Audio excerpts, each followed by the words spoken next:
बाज का पुनर्जन्म। हर बाज की जिंदगी में बढ़ते उम्र की मोड़ पर एक ऐसा समय आता है जहां उसके सामने पहले दो रास्ते सरल और तुरंत समाधान देने वाले होते हैं और वही तीसरा रास्ता कठिन और पीड़ा देने वाला होता है, लेकिन बाज पीड़ा चुनता है और यही से शुरू होता है बाज का पुनर्जन्म। हमारे जिंदगी में कई ऐसे मौके आते हैं जब हमें परेशानियों का सामना करना पड़ता है। कई लोग तो जीवन में संघर्ष कर आगे निकल जाते हैं और कई अपने हालातों से हार मानकर खुद को जिंदगी के हवाले कर देते हैं। ऐसे में हमारी जिंदगी और हमारा खुद का कोई वजूद नहीं रहता। दुनिया उसी को सलाम करती है जो अपने कलाम खुद लिखते हैं। सिर्फ इंसान ही नहीं, कुदरत में हर प्राणी के साथ ऐसा होता है। तो आइए जानते हैं बाज के जीवन से जुड़ी आश्चर्यजनक किंतु एक ऐसा सत्य जो हम सबको प्रेरणा देगा। बाज लगभग 70 वर्ष जीता है, परंतु अपने जीवन के 40वें वर्ष में आते आते उसे एक महत्वपूर्ण निर्णय लेना पड़ता है। इस अवस्था में उसके शरीर के तीनों प्रमुख अंग बेअसर होने लगते हैं। पहला, पंजे लंबे और लचीले हो जाते हैं और शिकार को पकड़ने में कमजोर हो जाते हैं। दूसरा, चोंच आगे की तरफ मुड़ जाती है और भोजन निगलने में मुश्किलें पैदा होने लगती है। तीसरा, पंख भरी हो जाते हैं और सीने से चपकने से कारण पूरे खुल नहीं पाते हैं और उड़ाने सीमित कर देते हैं। भोजन ढूंढना, भोजन पकड़ना और भोजन खाना, तीनों प्रक्रियाएं अपनी धार खोने लगती है। उसके पास तीन ही रास्ते बचते हैं, या तो अपनी शरीर छोड़ दे या अपनी प्रवृत्ति छोड़ गिद्ध की तरह त्यागी हुए भोजन पर निर्भर हो जाए या फिर स्वयं को फिर से स्थापित करे आकाश के साफ तौर से जाहिर बादशाह के रूप में। जहां पहले दो रास्ते सरल और तुरंत समाधान देने वाले हैं, वही तीसरा अत्यंत पीड़ादायक और लंबा।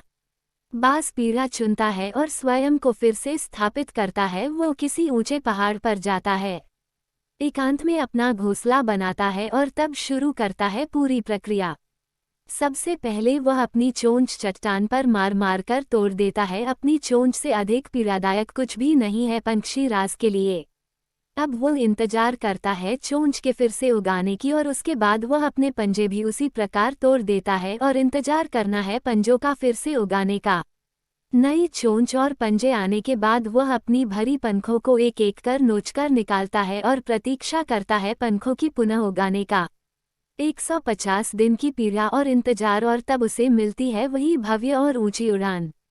इस पुनर्स्थापना के बाद वह ऊर्जा, सम्मान और गरिमा के साथ 30 साल और जीता है।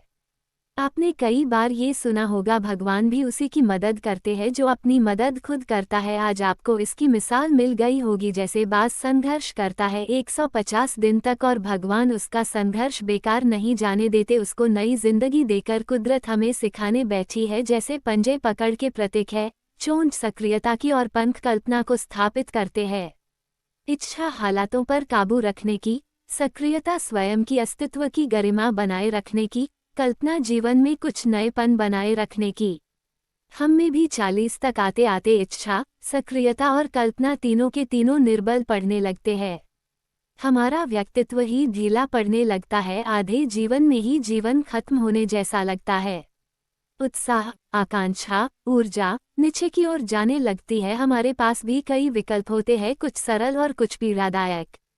हमें भी अपने जीवन के मजबूरी भरे अतिल चीनेपन को त्याग कर काबू दिखाना होगा। बाज की पंजों की तरह हमें भी आलस पैदा करने वाली वक्र मानसिकता को त्याग कर ऊर्जा से भरी सक्रियता दिखानी होगी। बाज की चोंच की तरह हमें भी भूतकाल में जकड़े अस्तित्व के भारीपन को त्याग कर कल्पना की आज़ाद उड़ानें भरने होंगी। बाज की पंखों की तरह 150 दिन ना सही 1 माह ही बिताया जाए स्वयं को दोबारा स्थापित करने में। जो शरीर और मन से चिपका हुआ है उसे तोड़ने और नोचने में पीड़ा तो होगी ही। बाज तब उड़ाने भरने को तैयार होंगे। इस बार उड़ाने और ऊंची होगी, अनुभवी होंगी और अनंत की ओर जाएंगी। जीत तक जंग जारी रहेंगी।